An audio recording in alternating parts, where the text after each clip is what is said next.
चलिए तो शुरू करते हैं। आज जो ये सी प्रोग्रामिंग का जो PYQ है हम लोग का सेक पेपर जो उसको बोलते हैं हम लोग सेमेस्टर 3 में जो ऑब्जेक्टिव क्वेश्चन है उस ऑब्जेक्टिव के ऊपर हम बात करेंगे। और बहुत सारे ऑब्जेक्टिव हैं। 10 ऑब्जेक्टिव 2-2 मार्क्स करके हैं, मतलब 20 मार्क्स के हैं यहाँ। तो ये 2022 का पेपर है और इसी तरह से हम 2021 का भी लेके आएंगे, 2020 का और 2019 का। ठीक है। तो तीनों साल का ऑब्जेक्टिव हम लोग लेके आएंगे और क्लास लगभग लगभग हम लोग का खत्म होने वाला है। हाँ, जैसे आप लोग का एक ही दो क्लास और उसके बाद खत्म ही है। देन ये सीरीज कंप्लीट कर लीजिएगा आप लोग। और बस इतना काफी है करना। अगर फर्स्ट क्वेश्चन देखें इसका तो क्या बोल रहा है कि getch is defined under the header file. और जब हम हेडर फाइल्स करा रहे थे और उसमें लाइब्रेरी फंक्शंस हम लोग जब यूज कर रहे थे, जैसे कि studio.h, math.h, स्ट्रिंग टाइम, इस सब में हम लोगों ने कुछ कुछ एग्जांपल्स लिखे थे वहां पे हमें हमने। तो उसी तरह से ये बोल रहा है कि getch is defined under the header file. तो ये तो ठीक है कि conio.h में ये हेडर फाइल में आता है। हाँ, क्या बोला है गेच ना? GETCH, गेच। वैसे गेच का स्पेलिंग हाँ GETCH ही होता है ना। हाँ ठीक है। Is defined under header file, तो ये conio.h में। तो इसका जस्टिफिकेशन सर क्या दें? कि यहाँ पे बोल रहा है कि विथ प्रॉपर जस्टिफिकेशन। तो जस्टिफिकेशन में क्या देखना है कि जो हमने डेफिनेशन लिखा था ना कि लाइब्रेरी फंक्शंस जो है वो प्री आपका built in pre compiled and ready to use. तो जस्ट आपको छोटा सा हम यहाँ पे लिख दे रहे हैं कि स्टैंडर्ड लाइब्रेरी फंक्शन। आप लोग वैसे लिख लेंगे बढ़िया से, फिर भी हम छोटा सा थोड़ा बना देते हैं आप लोगों को। स्टैंडर्ड लाइब्रेरी फंक्शन जो क्लास में हम लोग लिखे हैं फंक्शंस, या simply simply C library function, C library function are built in, are in built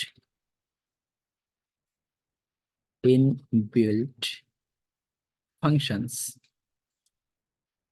in C. This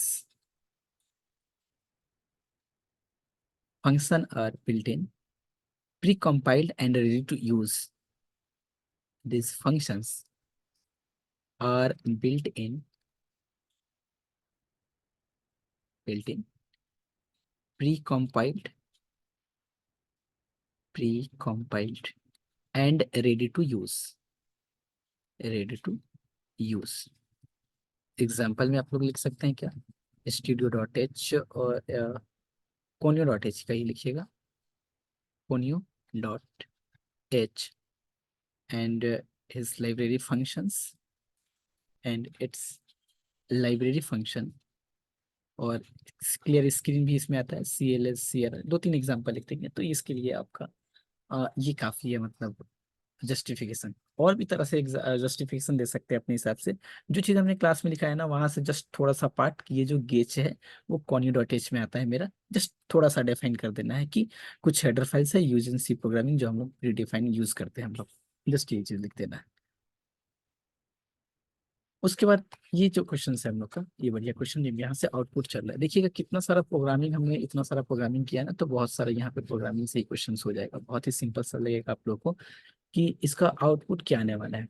output of the following code क्या बोला है कि इंट ए कॉमा सी, मतलब इंटीजर वैल्यू है, एक वेरिएबल ए है आपका, एक सी है। ए में पहले से असाइन किया हुआ है 10 और ये डबल यूज किया जा गया है double. B is equal to क्या आपका 5.6। तो सी में क्या बोल रहा है कि ए प्लस बी। ए में कितना है आपका 10, बी में कितना है आपका 5 + 6 5.6।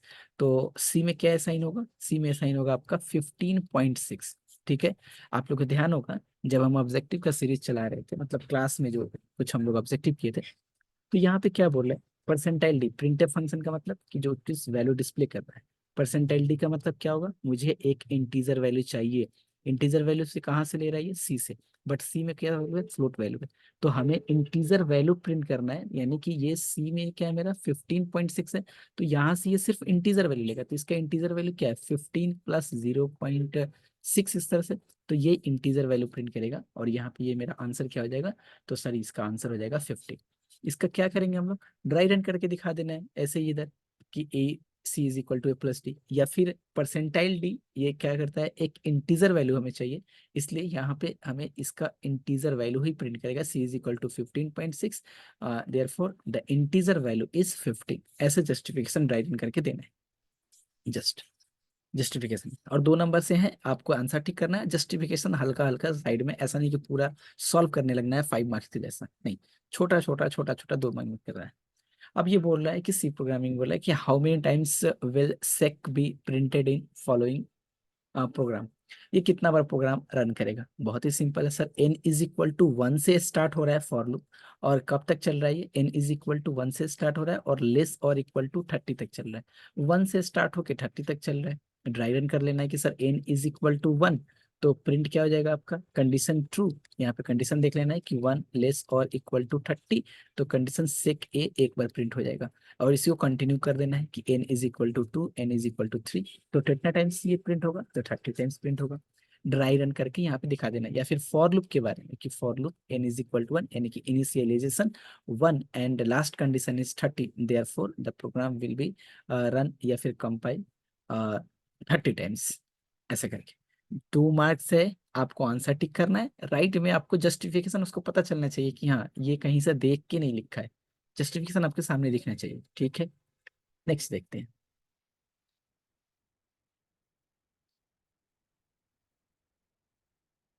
अच्छा, ये जो आज आज ही क्लास में इसको हमने आपको बताया कि arrange the operators according to the higher to lower, क्या, लोअर ऑर्डर प्रेसिडेंस, मतलब प्रायोरिटी, मतलब पहले किसकी है इसमें, एंड की प्रायोरिटी है, परसेंटाइल की प्रायोरिटी है, या फिर पहले किसकी है। तो हमने बोला है आप लोगों को कि एक लिस्ट दे देंगे, उस लिस्ट में आपको जस्ट देख लेना है कि कौन सा फर्स्ट प्रायोरिटी में आने वाला है इसका।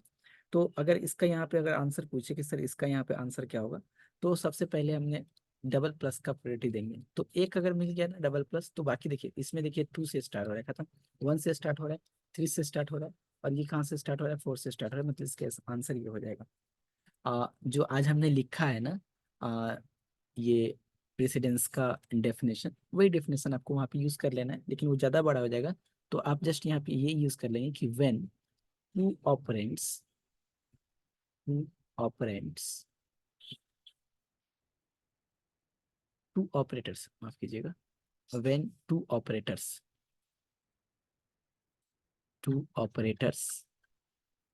Share operands, then operator with higher precedence will be operator with higher precedence, क्या है इसको बोलते हैं, प्रोनाउंसिएशन से कर लीजिएगा आप, precedence will be evaluated first, evaluated first,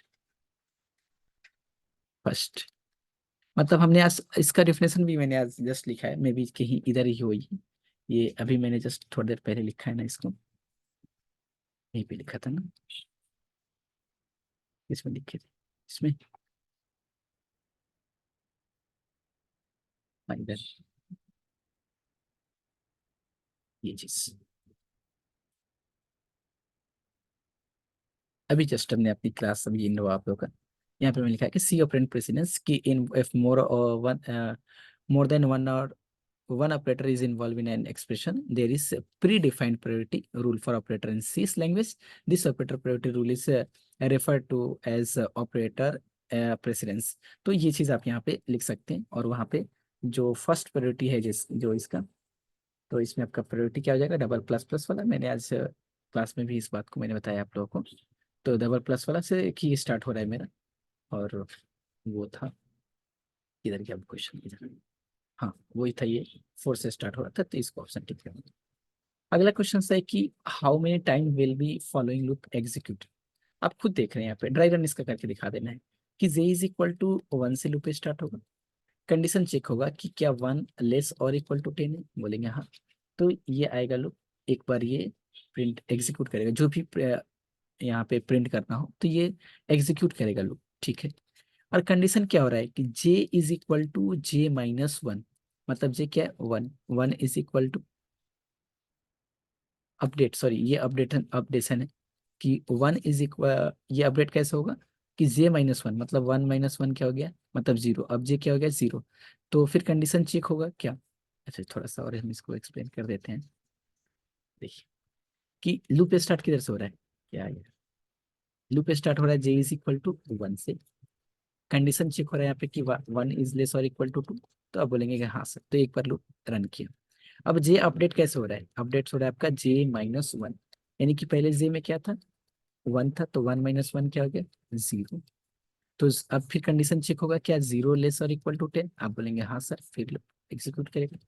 और ऐसे करते हुए देखा जाए तो ये लूप कहाँ तक एग्जीक्यूट करेगा कि लेस और इक्वल टू टेन। तो ये तो मतलब डिक्रीज होते जा रहा है जे का वैल्यू, जे इज लेस और इक्वल टू, फिर अब अगला बार में क्या होगा कि J is equal to zero minus one minus two. मतलब अगर एक लाइन देखें तो ये टेन से किधर जा रहा है, ये इन्फिनिटी की तरफ जा रहा है।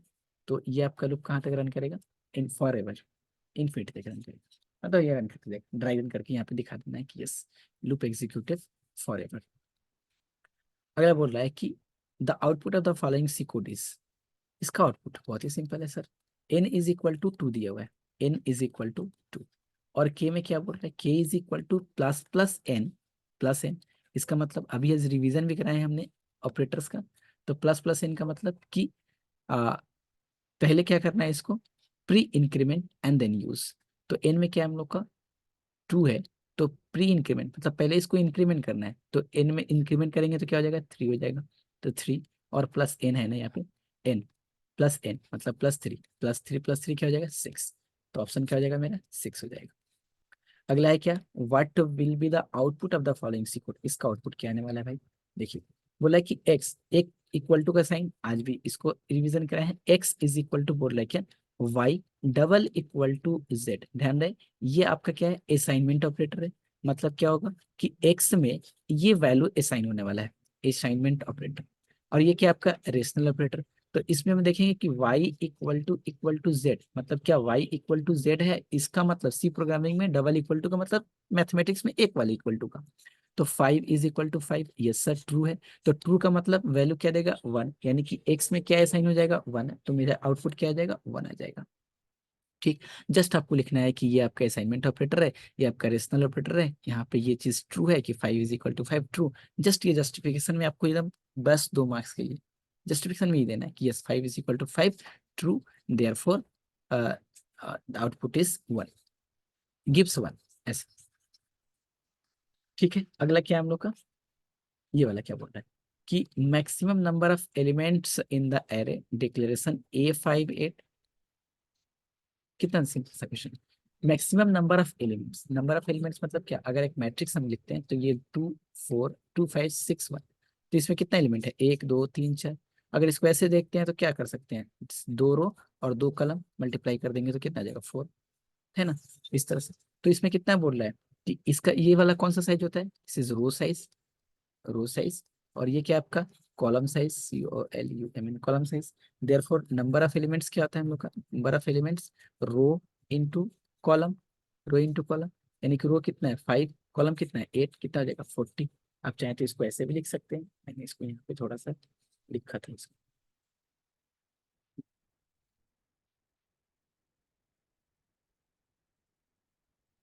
यहाँ पे। हाँ,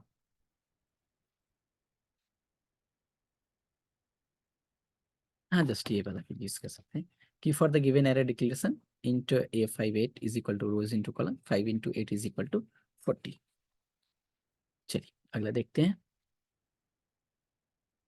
ये वाला इनिशियलाइजेशन बताया था ना आप लोग को, जब एरे स्टार्ट किए थे तो कैसे इनिशियलाइज करते हैं इसको। तो जस्ट वही चीज जो इनिशियलाइज करने के लिए लिखाए थे वही चीज लिखना है। देखिए यहाँ पे क्या क्या गलत है। सबसे पहले तो एरे का जो साइज हम लोग यहाँ पे लिखते हैं, ये चीज तो स्मॉल ब्रैकेट में लिखते थे, ये कैंसिल हो गया।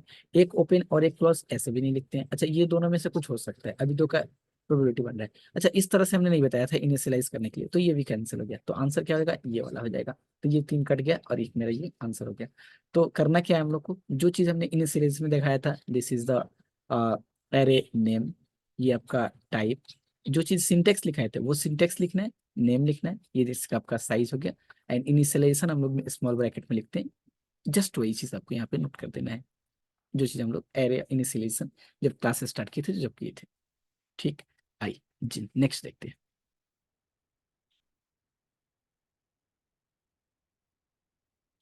क्या बन रहा है कि अच्छा खत्म हो गया, इसके और नहीं क्या? हाँ, what will be the output of the following execute. बहुत ही सिंपल है। इंट में कैरेक्टर बोल रहा है, कैरेक्टर एरे साइज 7 है यहाँ पे, है ना, साइज 7 है, और यहाँ पे क्या दिया हुआ है, नेटवर्किंग। और ये स्ट्रिंग के लिए हम लोग यूज करते हैं, परसेंटाइल एस मतलब स्ट्रिंग, परसेंटाइल डी मतलब आपका इंटीजर वैल्यू, परसेंटाइल एफ मतलब फ्लोट वैल्यू। ये सब मैंने कराया हुआ है क्लास में, कोई दिक्कत नहीं है। अब देखिए यहाँ पे ध्यान से कि एरे साइज 7 है, एरे साइज 7 है, और टाइप किस टाइप का है ये एरे, ये आपका टाइप कैरेक्टर टाइप है, और एरे का नाम है ARR। इसमें साइज कितना दिया हुआ है, 7 दिया हुआ है। तो ध्यान रखिएगा जब भी ये आउटपुट देगा, मतलब स्ट्रिंग जो देगा मेरा, वो एरे से ही देगा। एरे में ये पूरा नेटवर्किंग नहीं आएगा, इसमें 7 है तो 7 ही देगा, यानी कि 1 2 3 4 5 6 7। मतलब मेरा आउटपुट जो आएगा, देखिए ये नेटवर्क और ये नेटवर्क में क्या है, कैपिटल N लिखे हैं, तो प्रिंटफ में थोड़ी अपना से स्मॉल हो जाएगा, तो ये तो कैंसिल हो गया। और कैपिटल N से स्टार्ट है तो ये नेटवर्क, ये सही हो गया मेरा, बस। और यहाँ पे आपको चाहिए इसका जस्टिफिकेशन देने के लिए, तो आप ये चीज लिख सकते हैं। क्या लिखेंगे इसमें, कुछ मैंने जस्टिफिकेशन में डायरन दे सकते हैं, या फिर कैरेक्टर साइज लिख के आप इसको जस्टिफाई कर सकते हैं। तो ये तो था आपका 2022 का ऑब्जेक्टिव क्वेश्चंस, मैंने ये कराया आप लोगों को। और 2023 का, सॉरी 2021 का नेक्स्ट क्लास में जब भी देखते हैं तो फिर 2021 का लेके आते हैं। अगर कोई भी डाउट वगैरह होता है तो कमेंट करके पूछ सकते हैं, या फिर डायरेक्ट व्हाट्सएप कर सकते हैं, आपके पास व्हाट्सएप नंबर है। चलिए, और शेयर भी कर सकते हैं इसको, जिनको जरूरत हो वो देख सकते हैं, किसी को भी शेयर कर सकते हैं। चलिए, थैंक यू।